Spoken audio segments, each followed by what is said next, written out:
Hello and welcome back to my YouTube channel Universal Fact by Vishali. Today we are going to start class 11th Business Studies, Chapter 9, Small Enterprises या Small Entrepreneurship. तो देखिए इसमें हमने already role हमने discuss कर लिया है. अब आ जाते हैं प्रॉब्लम्स में. स्मॉल बिजनेस की प्रॉब्लम्स क्या क्या हैं देखिए. सबसे पहली प्रॉब्लम आती है finance. One of the severe problem faced by the SSI is that non availability of adequate finance to carry out its operation. सबसे पहली चीज़ हमें ये समझना है कि बिजनेस बिना फाइनेंस के तो चलेगा नहीं. तो सबसे पहली प्रॉब्लम जो हमें फेस करनी पड़ती है वो होता है पैसा, जो कई बार हमारे पास एडिक्वेट नहीं होता. यानी कि हमें जितनी ज़रूरत इस स्मॉल बिजनेस को खोलने में लगती है उतना अगर हमारे पास फाइनेंस ना हो तो हमें बहुत सारी प्रॉब्लम्स को फेस करना पड़ेगा. सेकेंड कह रहा है raw materials. Availability and procurement of raw material is another major problem faced by the SSI. Their bargaining power is relatively low due to small quantity of purchase. तो कह रहा है यहाँ पर दूसरी प्रॉब्लम हमें जो देखने को मिलती है वो होती है रॉ मटेरियल्स, क्योंकि कई बार हमारे पास रॉ मटेरियल्स अवेलेबल नहीं होते, हम उसे प्रोक्योर नहीं कर पाते, जिसकी वजह से हमें बिजनेस में काफ़ी कुछ फेस करना पड़ता है. नेक्स्ट आता है managerial skills. SSI are generally promoted and operated by a single person who may not possess all the managerial skills required to run the business. They are also not in a position to afford professional managers. तो कह रहा है managerial skills, यानी कि एक business को चलाने के लिए सिर्फ पैसा ही काफ़ी नहीं है, आपके पास वो टैलेंट वो स्किल्स भी होनी चाहिए.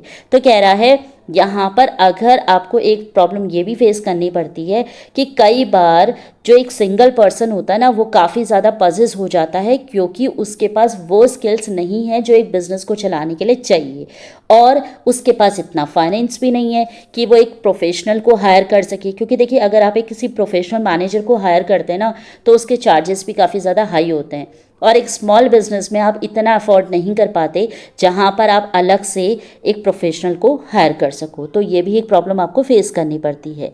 नेक्स्ट आता है मार्केटिंग.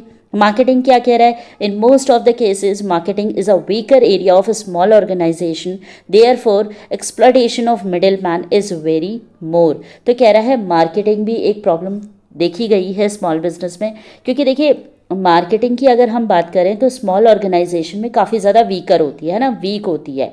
और अगर हम किसी मिडिल मैन का यूज़ करते हैं तो वो क्या है, आपको ज़्यादा एक्सप्लॉयट करेगा, यानी कि आपसे ज़्यादा पैसा मांगेगा, जिसके लिए अगेन आपको फाइनेंस की ज़रूरत पड़ती है. तो ये भी एक प्रॉब्लम फेस करनी पड़ती है. नेक्स्ट आता है quality. Many small businesses do not follow the desired standard of quality due to shortage of finance and resources. तो क्वालिटी देखिए, क्वालिटी में भी आपको कॉम्प्रोमाइज़ करना पड़ रहा है.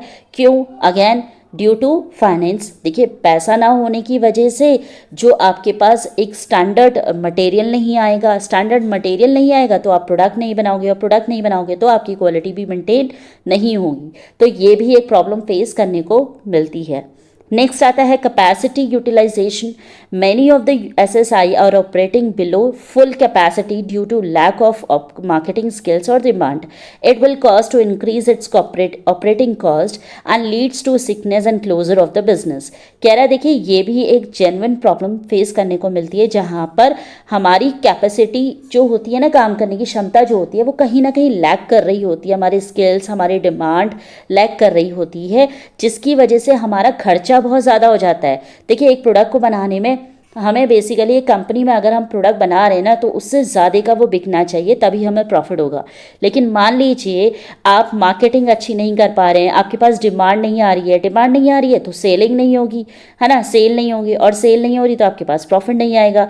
तो कह रहा है खर्चा तो आपका प्रोडक्ट बनाने में ज़्यादा हो गया है, लेकिन आप उसे क्या नहीं कर पा रहे हो, सेल नहीं कर पा रहे हो, तो ऑटोमेटिकली आपको लॉस झेलना पड़ता है. तो ये भी एक प्रॉब्लम हो जाती है.